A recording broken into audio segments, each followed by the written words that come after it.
नमस्कार, स्वागत है आपका हमारे ख़ास प्रोग्राम जिसका नाम है करियर। इस प्रोग्राम में हम वो तमाम सवालात शामिल करते हैं जो कहीं ना कहीं आपके जहन में भी होते हैं कि आखिर करियर को पॉइंट ऑफ व्यू लेते हुए हमें आगे क्या करना चाहिए, अपने मुस्तकबिल को बेहतर बनाने के लिए वो कौन से हरबे अपनाने चाहिए, वो कौन सी डिग्रियाँ हमें करनी चाहिए।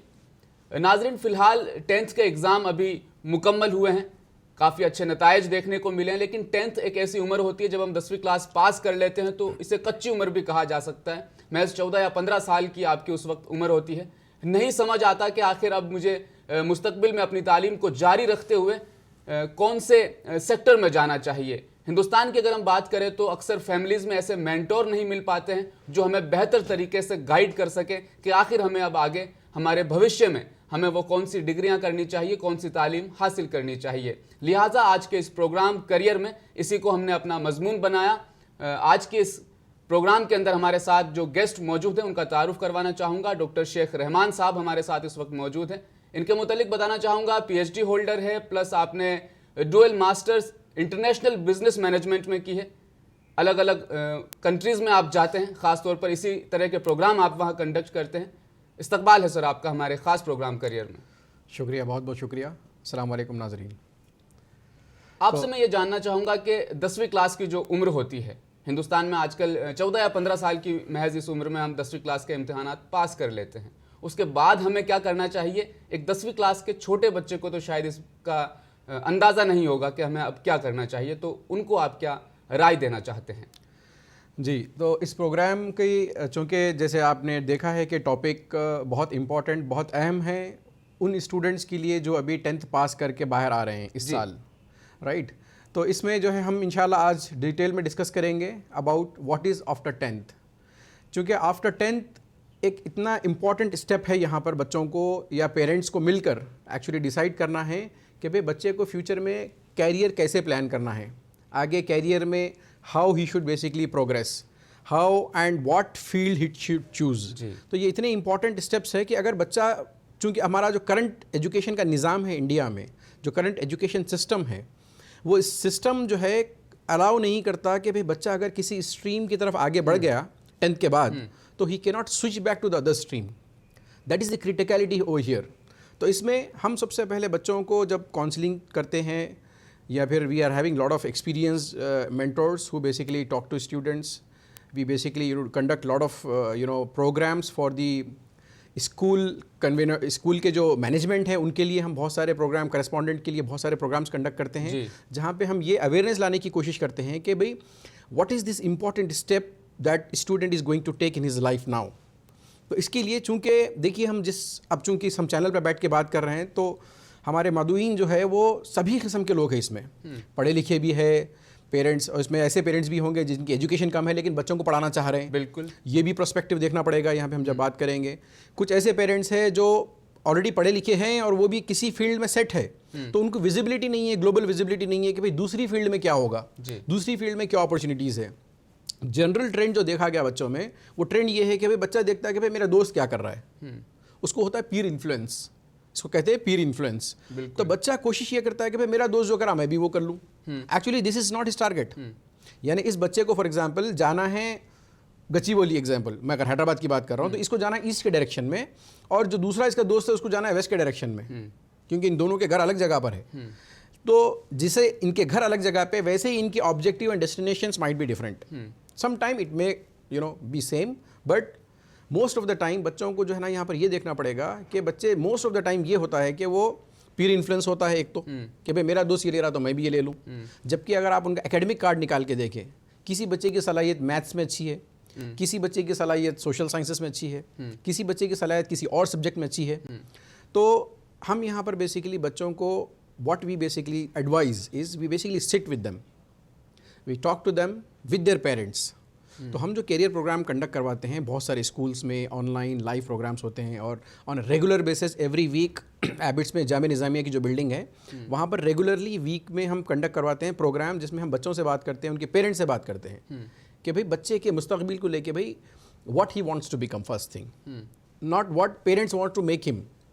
ये भी प्रोस्पेक्टिव है, राइट। कई बार ये होता है कि बच्चे जो हमारे पास आते हैं, किसी का बीटेक हो गया, बोलता है कि sir I really don't want to do BTech civil, but चूंकि मेरे को पेरेंट्स का प्रेशर था, मैं बीटेक सिविल कर लिया। बिल्कुल ऐसा होता है हम तो कई बार होता है ऐसे।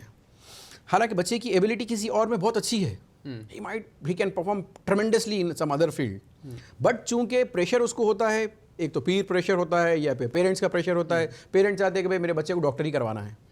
अब बच्चे की मेंटल एबिलिटी उस लेवल की नहीं है, he might perform something extraordinary in other field, but चूंकि पेरेंट्स का प्रेशर होता तो वो बच्चा जो है ना, चलो पेरेंट्स बोलते हैं बल्कि चूंकि हमारे पास ये भी है कि भाई माँ बाप की बात मानना है, माँ बाप का कहना मानना है, तो बच्चा उस प्रेशर में आके बच्चा जो है ना ये कदम उठा लेता है कि भाई चूंकि मेरे पेरेंट्स बोले आई हैव टेकन बाईपीसी। बिल्कुल। अब ही रियलाइज आफ्टर 2 years कि this was not cup of T for me. समझ रहे हैं आप?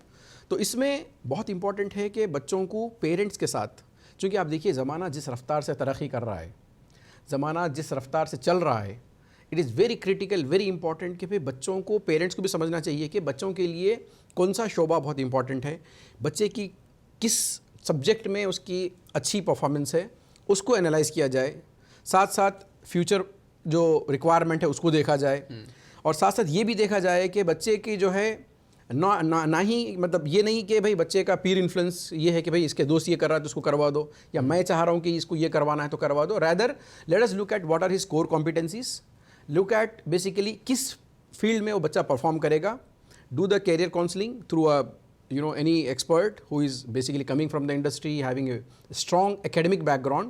इनसे आप मुलाकात करें, पेरेंट्स और बच्चा दोनों साथ बैठकर बात कर सकते हैं उनसे कि भाई बच्चे के लिए मुस्तकबिल में क्या बेहतर है। इंशाल्लाह आज हम कोशिश करेंगे कि भाई 10th के बाद what are the actually areas के जिसमें बच्चा एंटर हो सकता, यानी अपने कैरियर में एजुकेशन को आगे बढ़ाने के लिए what are the options does he have.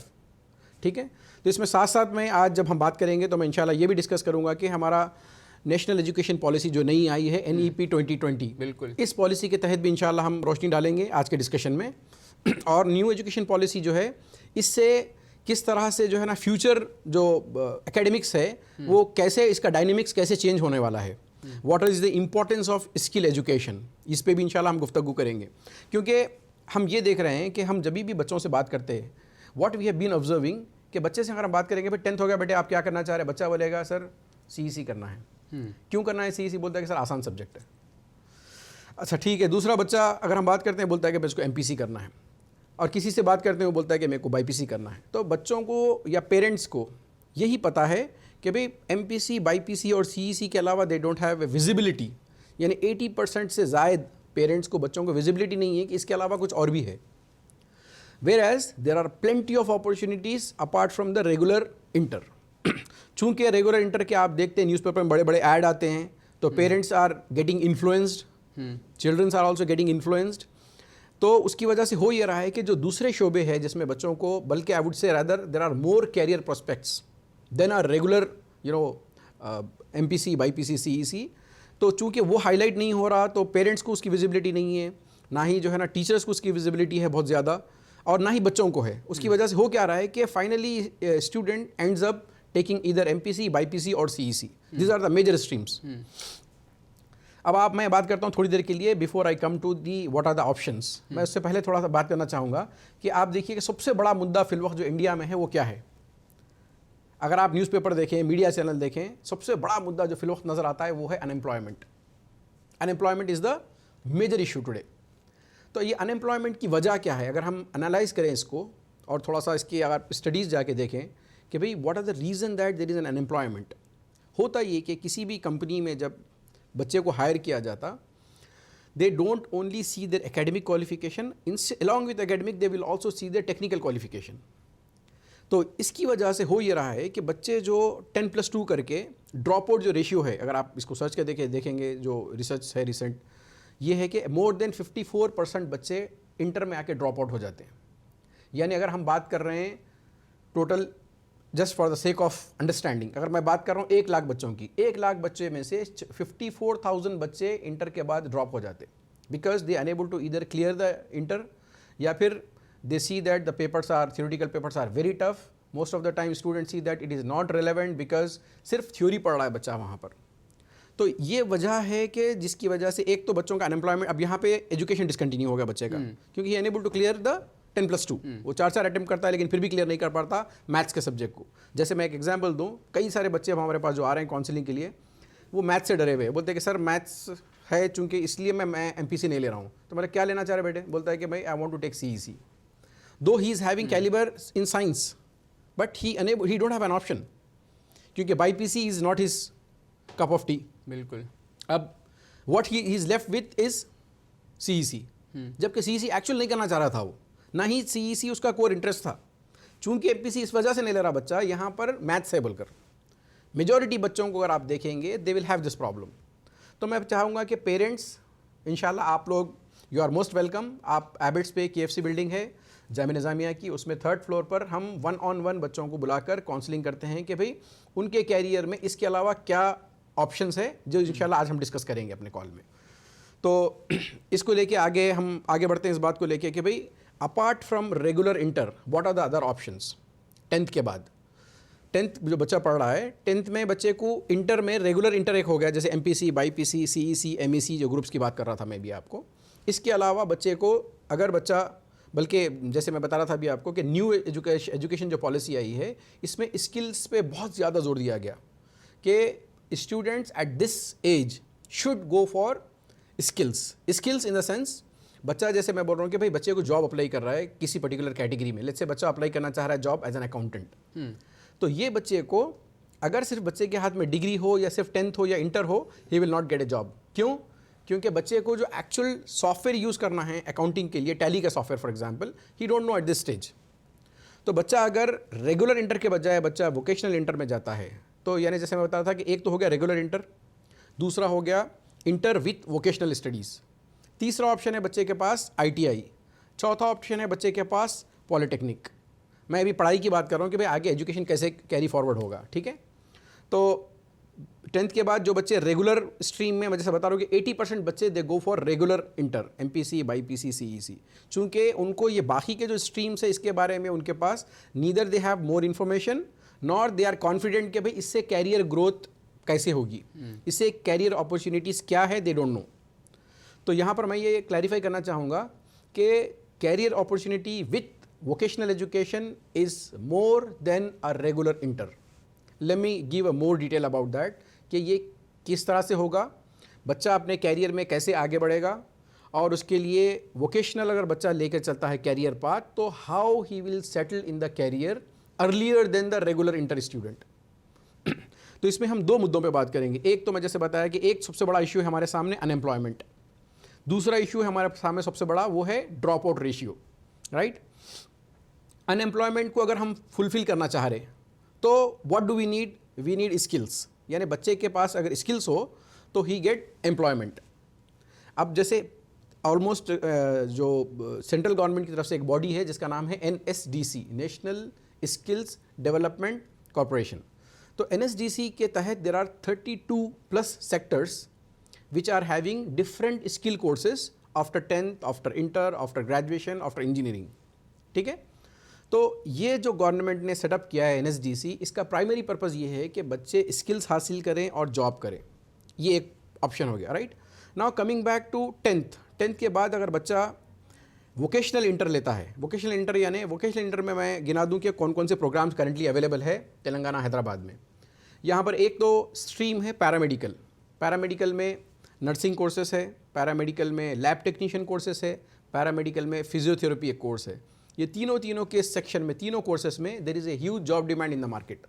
अगर बच्चा वोकेशनल इंटर करता है, करने के बाद there is a program called apprentice program, 1 year का प्रोग्राम होता है थ्रू NAPS एक गवर्नमेंट, सेंट्रल गवर्नमेंट की स्कीम है, again national apprentice promotional scheme. अगर बच्चा इंटर करता है वोकेशनल और NAPS की 1 ईयर की अप्रेंटिस करता है बच्चा, तो he is eligible for the government job.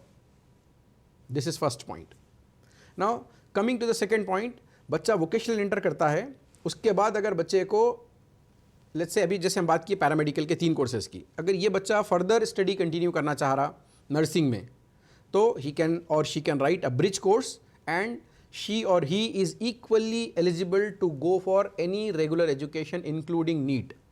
ये लड़का या लड़की नीट एग्ज़ाम लिख के they can become MBBS doctor, और they can go for BSc nursing, or they can go for BSc MLT, or they can go for BSc physiotherapy. तो आप यहाँ पे देख रहे होंगे कि जो बच्चा BPC करके जो काम कर रहा था, वोकेशनल इंटर वाला स्टूडेंट भी ही can pretty much do everything. Instead vocational inter के बच्चे की अपॉर्चुनिटी ये है कि नाउ ही इंटर के बाद अगर for any reason he unable to continue education, he is still employable. Why? Because he has got the vocational skills during his inter. Inter में बच्चा सिर्फ थ्योरी नहीं पढ़ा यहाँ पर, बल्कि बच्चा या बच्ची they got the practical exposure also. क्योंकि वोकेशनल एजुकेशन का एडवांटेज ये है कि they will have 30% theory and 70% practical exposure. They have to go to the hospital, they have to go to the industry, and they have to get the practical exposure so that they will have the hands-on skills for the job purpose. तो आप देखे होंगे एक stream बताया मैं paramedical. तो paramedical is pretty much equivalent to BPC. BPC करके जो बच्चा कर सकता है सब कुछ बच्चे पैरामेडिकल का स्ट्रीम लेके कर सकते हैं. The only thing is they have to complete the bridge exam. Additionally 1 paper 2 paper होते हैं उसमें. बच्चा ब्रिज एग्जाम कंप्लीट करें and they will pretty much go for the regular academic courses. Now coming back to the technical side. दूसरा एक और stream है तेलंगाना में, वो है टेक्निकल बोलेंगे इसको स्ट्रीम, या इंजीनियरिंग स्ट्रीम बोलेंगे हम इसको. तो बच्चा यहाँ पर इंटर करेगा with technical stream. Technical stream में 3 ऑप्शंस, बल्कि ऑप्शन ज़्यादा है, बल्कि 3 प्रोमिनेंट है उसमें. One of them is computer science, second one is electrical technician, the third one is mechanical technician. तो ये जो 3 प्रोग्राम्स है, These programs can be directly mapped to the BTech. जो बच्चा यहाँ पे कंप्यूटर साइंस ले रहा है वो ब्रिज एग्जाम लिखेगा, MSET लिखेगा, and he can go for BTech computer science. And the student who take electrical technician, he can pretty much go for electrical engineering. The one who has taken mechanical can go for mechanical engineering, right. Similarly जो बच्चा computers ले रहा है, he has the other options also open. यानी he can go for BBA, he can go for BCom, he can go for BSc. So what I am saying is कि बच्चों को चूंकि ये रूट पता नहीं है, असल पेरेंट्स को इस रूट की क्लियर विजिबिलिटी नहीं है कि बच्चा 10th करने के बाद अगर वोकेशनल करता है, इंटर बच्चा वोकेशनल से इंटर करता है, तो what are the career options he is having. Since there is no visibility and since there is not lot of marketing done by the vocational colleges, that is the reason I would say that कि यहाँ पर parents को चूँकि visibility नहीं है, तो they are little bit afraid कि भाई इसमें क्या होगा या क्या नहीं होगा. तो मैं जैसे बताया था कि स्टार्टिंग में there are 2 objectives we can take forward. एक, अनएम्प्लॉयमेंट रेशियो इससे ड्रॉप होगा, राइट, क्योंकि जो 50% 54% बच्चे जो ड्रॉप हो रहे थे, now they are eligible to get the job. Second, जो बच्चे स्किल जिसको हासिल नहीं हो रही थी, they were just taking the theoretical classes and all, they now have the skills in hand. तो इससे हम 2 जो है ना ऑब्जेक्टिव्स को, जो करंट इशू बना हुआ है, it can be addressed through this. So एक हो गया ऑप्शन कि भाई बच्चा वोकेशनल इंटर कर सकता है, और इसमें ये 6 प्रोग्राम बताया मैं आपको. डिपेंडिंग ऑन हिज इंटरेस्ट और her interest, they can choose the field, health care industry, और they can go for engineering stream, और they can go for regular management and administration stream like commerce, BBA, BBM वगैरह. ठीक है. Now coming to another option कि भाई इससे हट के और क्या ऑप्शन है. Another option is there which is called polytechnic. Again polytechnic में you will have the 3 years diploma programme.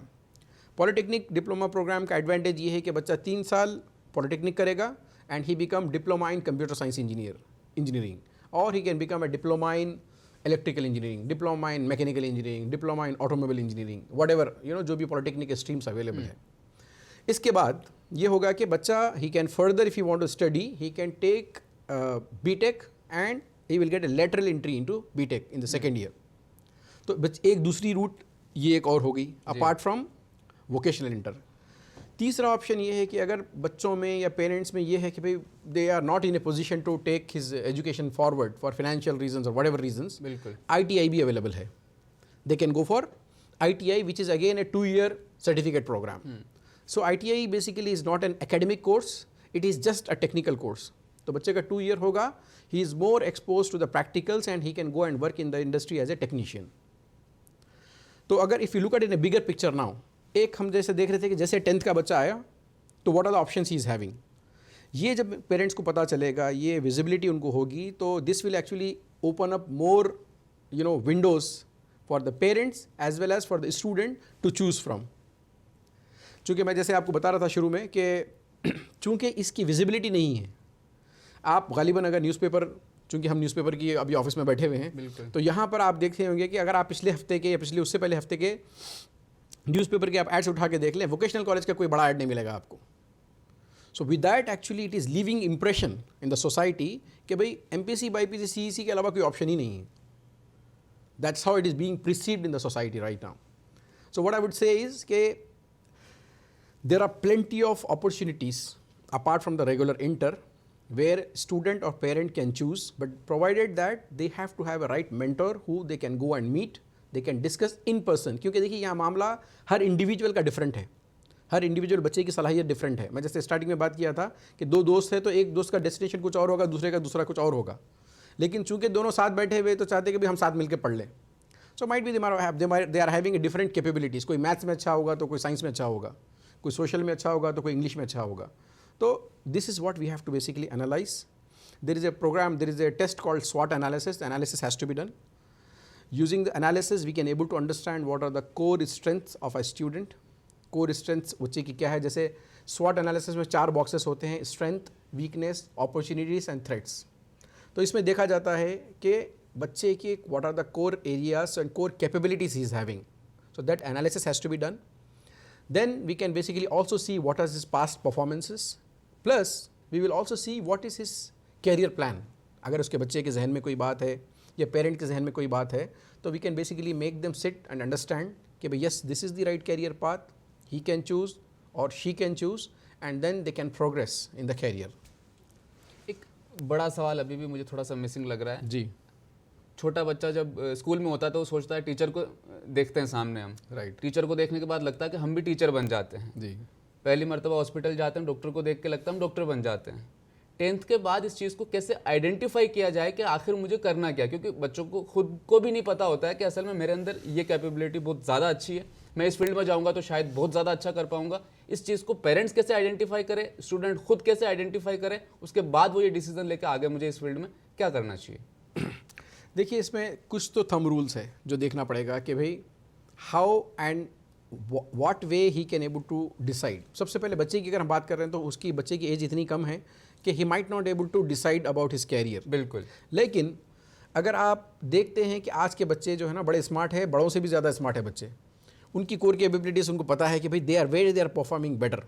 यानी they might not be in a position to take a decision, but parents have a better visibility. Parents को पता रहता है कि भाई मेरा बच्चा पढ़ाई में कौन से सब्जेक्ट में स्मार्ट है, या किस सब्जेक्ट में उसके पास्ट के 4 से 5 साल में कौन से सब्जेक्ट में उसकी परफॉर्मेंस अच्छी रही है.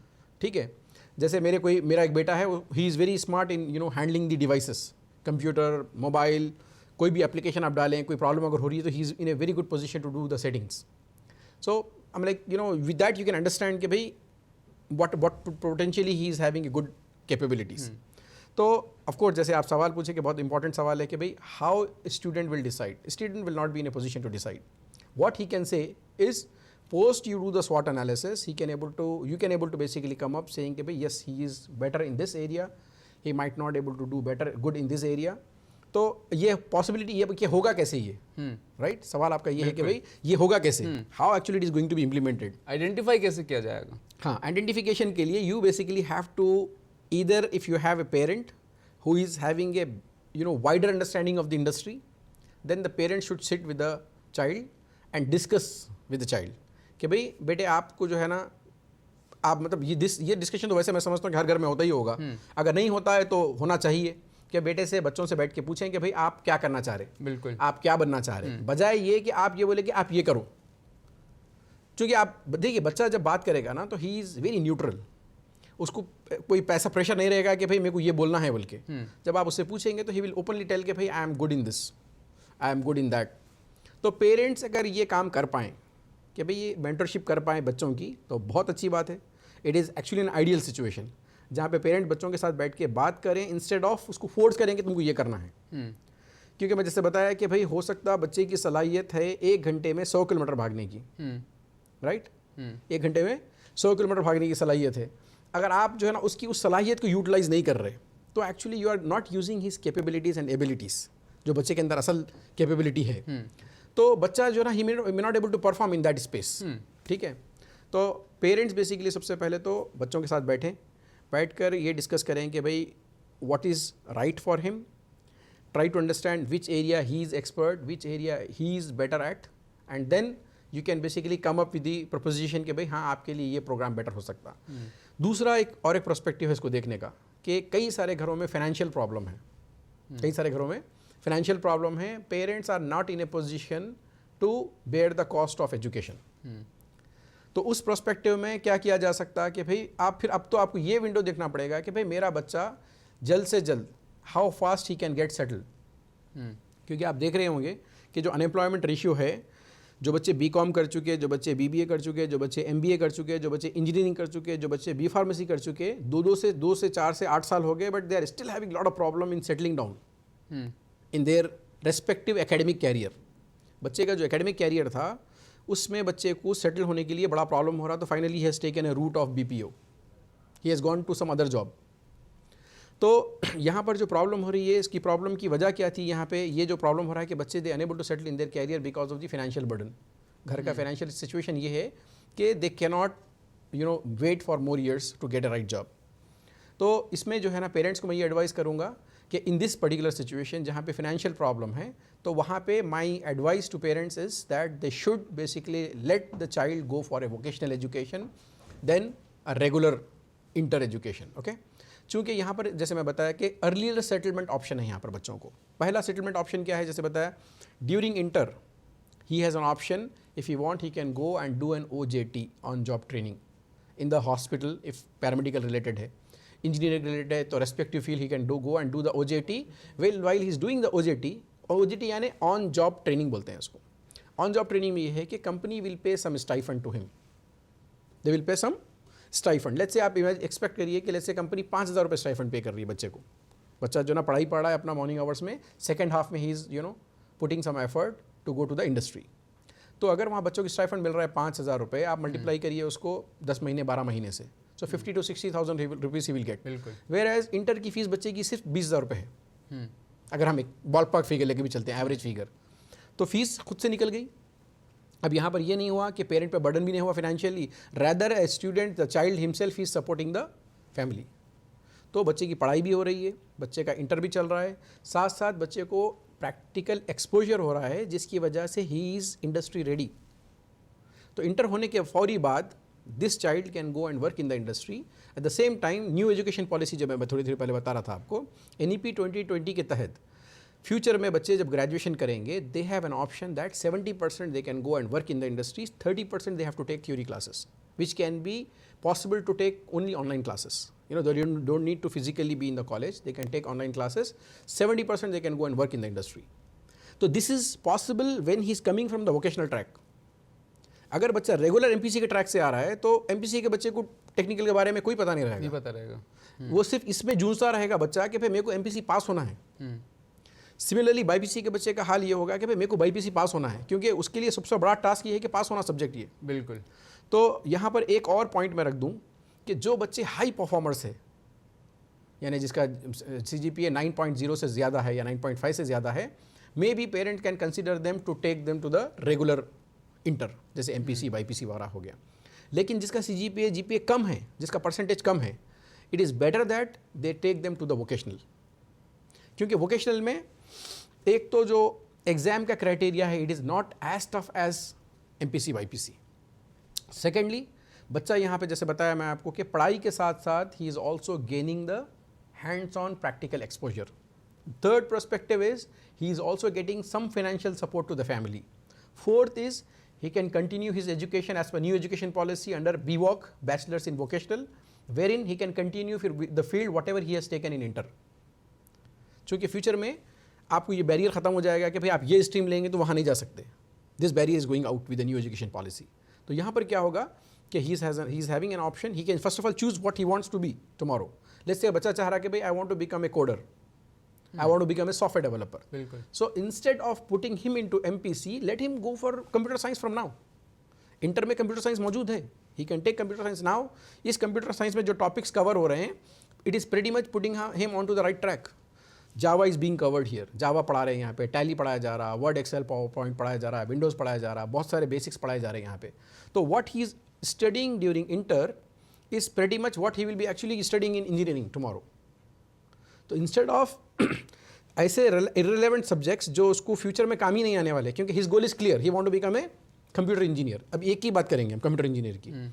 अगर ये बच्चा कंप्यूटर इंजीनियर बनना चाह रहा तो इसका गोल क्लियर है, तो he can take vocational inter with computer science plus bridge course EAMCET and engineering. चूंकि वोकेशनल के बाद अगर बच्चे को रेगुलर इंजीनियरिंग में आना है तो there is one additional paper he has to write called bridge. जब बच्चा वो ब्रिज एग्जाम लिखेगा तो he is as good as an MPC student. तो जैसे मैं थोड़ी देर पहले बता रहा था जब बात हम स्टार्ट किए कि कैरियर डिफाइन करना, ऑब्जेक्टिव डिफाइन करना is very very important for the parents. अब वो कैसे डिफाइन करें, मैं एग्जांपल दूंगा। एक इसका एग्जांपल ये है कि भाई बच्चा को आप ये देखिए कि भाई बच्चे को आप कहाँ देखना चाह रहे हैं 5 साल के बाद, just to start the understanding, right. 5 साल के बाद बच्चा कहाँ पर रहना चाह रहा। बच्चा बोला कि सर 5 साल के बाद सर मेरे को कंप्यूटर फील्ड में जाना है, या बच्ची बोली कि सर मेरे को 5 साल के बाद नर्सिंग फील्ड में रहना है या मेडिकल फील्ड में रहना है। तो वन ऑब्जेक्टिव इज़ क्लियर कि भाई ये बच्चा करना चाह रहा। तो बेस्ड ऑन दैट अब बच्चे को आपको you have to take a path कि भाई इसको जर्नी जो होगी 5 साल के बाद कि बच्चा पहुंचना वहाँ पर है, तो उसको आपको माइलस्टोन में डिवाइड करना पड़ेगा कि milestone 1, milestone 2, milestone 3, 4 and 5। Her milestone पे आपको पलट के देखना पड़ेगा कि whether I am going on a right track. So how that is possible? That is possible when he has taken the right step after 10th। एक बहुत ज़रूरी मालूमात मैं आपके ज़रिए से हासिल करना चाहूँगा। फाइनेंशियली इंडिया में मोस्ट ऑफ फैमिली कंफर्ट नहीं है जी। फाइनेंशियल अगर हम फैक्टर पर ले जाकर देखें तो बहुत मुश्किलात का वो सामना कर रहे होते हैं। वो कौन से कोर्सेज हैं जो बहुत ज़्यादा सस्ते पड़ेंगे 10th के बाद, आप वो कर सकते हैं, या स्कॉलरशिप जो सिस्टम है गवर्नमेंट का या किसी भी प्राइवेट संस्था का, कंपनी का, वो किस तरीके से उन्हें मिल सकता है, हासिल हो सकता है? तो एक तो आपका सवाल का एक हिस्सा ये है कि भाई बच्चे का जो फाइनेंशियली वीक है how he can carry forward, और सस्ता कोर्स कौन सा है, ये सवाल था आपका सर कि भाई कौन सा मतलब फिनेंशियली वो इतना बर्डन ना हो कि भाई ये will not able to go for it. ठीक है, तो इसके अंदर अगेन अगर आप रेगुलर इंटर की बात करते हैं, वोकेशनल इंटर की बात करते हैं, तो मैं समझता हूँ यहाँ पे ऑलमोस्ट 50% का डिफरेंस है। Vocational education is almost 50% less priced than the regular inter. तो यहाँ पर जो फीस बच्चे की रखी गई वोकेशनल एजुकेशन में, it is comparatively less, that is one option. Secondly दूसरा आपका जो सवाल था कि भाई बच्चा अगेन मैं समझता हूँ कि आप पूछे कि भाई टेक्निकली कैसे सेट होगा बच्चा, राइट? बिल्कुल यही था सवाल आपका। स्कॉलरशिप का भी थोड़ा सा। हाँ राइट, स्कॉलरशिप का ये है कि scholarship is again he is equally eligible for the scholarship. बच्चे का उसके लिए बच्चे को अपना क्राइटेरिया मीट करना है स्कॉलरशिप का, जो स्टेट गवर्नमेंट का क्राइटेरिया है। जैसे BCE कैटेगरी हो गई, या फिर OBC कैटेगरी हो गई, या फिर SC ST कैटेगरी हो गई। तो जिस कैटेगरी में भी आप फॉल करते हैं, you have to basically go and get the category caste certificate. जब कास्ट सर्टिफिकेट आपके पास आ जाएगा तो you have to apply through the normal application process online कि आपको जो है ना स्कॉलरशिप के लिए अप्लाई करना है। तो जो बच्चा वोकेशनल इंटर कर रहा है या रेगुलर इंटर कर रहा है या पॉलिटेक्निक कर रहा है, whatever he is studying, based on his caste category he can apply for the scholarship to the state scheme and he will get the scholarship, जिसमें बच्चों को मैं समझता हूँ कि 6 से 7 हज़ार रुपये उनको जो है ना स्कॉलरशिप में आते हैं। Student will get approximately 6 to 7,000 rupees as part of scholarship. तो अब इसमें कई सारे कॉलेजेस है, they come forward to support students कि भाई बच्चों का स्कॉलरशिप आने के बाद आप रिमेनिंग फीस पे कर लेना, you can pay some fees in the beginning and you can start your journey. तो जैसे मैं बता रहा था आपको कि जो जामिया निज़ामिया में जीनियस कॉलेज है, वहाँ पर जीनियस वोकेशनल जूनियर कॉलेज, जिसके अंदर ये सारे सहूलत मौजूद है। बच्चे अगर पे करके पढ़ना चाह रहे हैं, बच्चे अगर बिलो पॉवर्टी लाइन है, तो they can take the scholarship and they can come down over there and they can get the support. And there are lot of organizations who are coming forward to support the students who are financially not sound. So either वो below poverty line की category में आते हैं, fall करते हैं, या फिर extreme below poverty line की कैटेगरी में फॉल करते हैं, या फिर ऐसे स्टूडेंट हैं जो हाई एंड टॉप परफॉर्मर्स है, they will get a special discount. तो इस टाइप के डिफरेंट ऑप्शंस अवेलेबल है that can be assessed when we basically meet the students, talk to them and understand the situation, then we can guide them कि भाई what would be the right path for them to carry forward. आज का हमारा ख़ास programme career, जिसमें हमने मालूमात हासिल की कि आफ्टर 10th हमें क्या करना चाहिए, वो कौन से कोर्सेज़ हमें करने चाहिए जो मुस्तकबिल को हमारे लिए बेहतर बना सके। स्कॉलरशिप के मुतल्लिक भी हमने मालूमात जानी, स्किल्स कोर्सेज़ आखिर क्या अहमियत रखते हैं आपकी ज़िंदगी में, वो तमाम मालूमात भी हमने हासिल की। आज की हमारी ये ख़ास किस्त यहीं ख़त्म होती है, जल्द मुलाकात होगी। मैं लेता हूँ आपसे इजाज़त, अपना ख्याल रखिएगा, नमस्कार।